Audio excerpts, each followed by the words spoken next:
The sequence begins with the numbers 1, 1, 2, 3, 5, 8, 13, 21, 34, and continues indefinitely. Each number is obtained by adding the last two digits together. If we were to take a perfect or golden rectangle, break it down into smaller squares based on Fibonacci's sequence, and divide each with an arc, the patterns begin to take shape. We begin to see Fibonacci's spiral. The spiral in and of itself is insignificant. Its importance is revealed in where we find it. Take, for example, the sunflower. The display of its florets are in perfect spirals of 55, 34, and 21, the sequence of Fibonacci. The fruitlets of the pineapple create the same spiral based on the sequence. The pine cone does the same. As currents move through the ocean and the tide rolls onto the shore, the waves that bring in the tide curve into a spiral that can be mathematically diagrammed onto a plot at the points 1, 1, 2, 3, 5, 8, 13, 21, 34, and 55. Buds on trees, sand dollars, starfish, petals on flowers, and especially the nautilus shell are formed with this exact same blueprint. With each segment of growth, the nautilus adds to itself one more value on Fibonacci's scale. This blueprint can be seen around us on a small scale every day, but the greatest example of all is directly above our heads.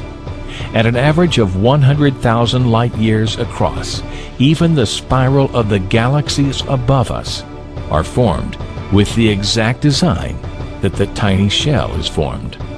This sequence, or blueprint, appears to be the trademark of a designer, a proof of a creator.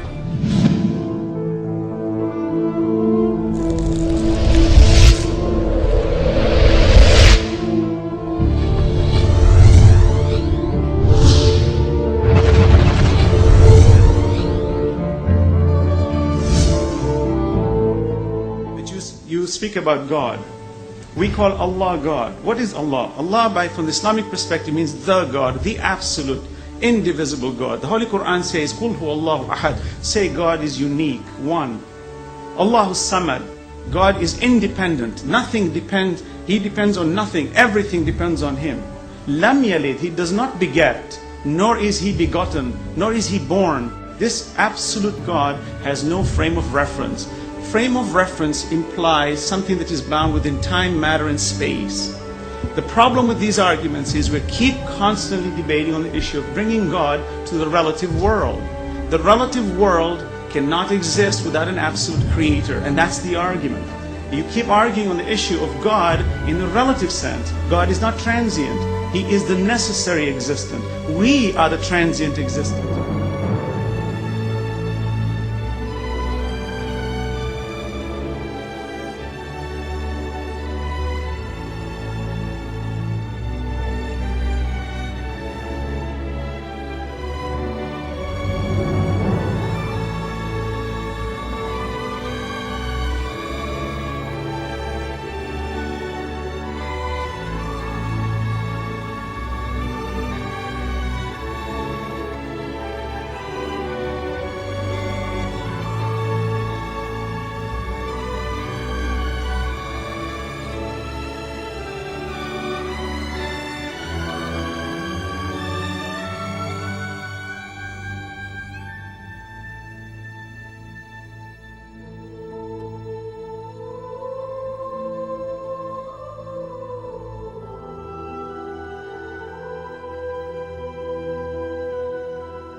An absolute cannot be defined, but we understand it indirectly, for this relative universe can never exist without an absolute creator.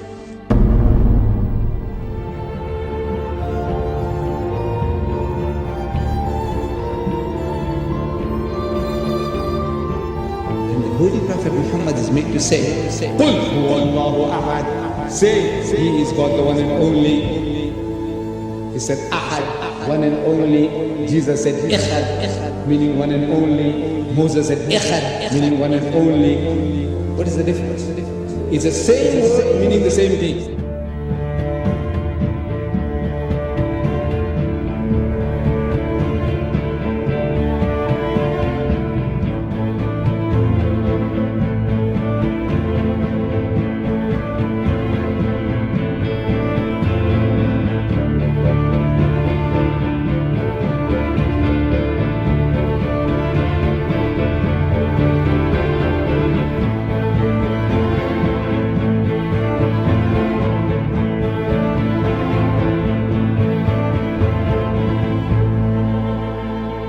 Muhammad could not have known these facts about human development in the 7th century because most of them were not discovered until the 20th century. Muslims and others are justified in concluding that these facts could only have been revealed to Muhammad by the one who knows all about us, not only about how we developed, but how we lived and functioned. The unity of these three faiths consists in the unity of God. You see, in the fundamentals of the teachings of Moses, Jesus, and Muhammad, there is not an iota of difference.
But I have left you a book, revealed by God, the Quran, which is light and guidance.